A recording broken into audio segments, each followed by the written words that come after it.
నారాయణపేట జిల్లా మక్తల్ పట్టణంలో మాజీ కార్యదర్శి కామ్రేడ్ కొండన్న సంస్కరణ సభ నిర్వహించారు. ముఖ్య అతిథులుగా సిపిఐ జాతీయ కార్యదర్శి వెంకట్రెడ్డి, సిపిఐ ముఖ్య నాయకులు హాజరయ్యారు. కొండన్న పేదల పక్షాన పేదల ప్రగతికై ఎనలేని పోరాటాలు చేశారని వెంకట్రెడ్డి అన్నారు. తమ జీవితాంతం సిపిఐ పార్టీ తరపున ప్రజల కోసం ఎన్నో ఉద్యమాలు చేశారని తెలిపారు.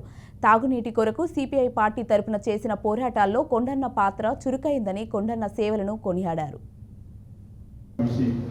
దాదాపు 2 రోజులు అవుతున్న సందర్భంలో మరి సంస్కరణ సభ జరుగుతూ ఉన్నాం. నాకంటే ముందు మాట్లాడినటువంటి అనేక మంది నాయకులు కొండన్న ఆయన ఎక్కడ పుట్టి ఎక్కడ పెరిగి ఎలా పార్టీ వైపు ఆకర్షితాయి ఆయన జీవితాంతం ఎర్ర జెండా నీడన అనేక ఉద్యమాలు పోరాటం నిర్వహించారో గురించి చెప్పారు. నేను ప్రధానంగా చెప్పదలుచుకున్నది కొండన్న మహబూబ్నగర్ జిల్లా నాయకులప్పటి నుంచి నేను చూస్తూ వచ్చాను.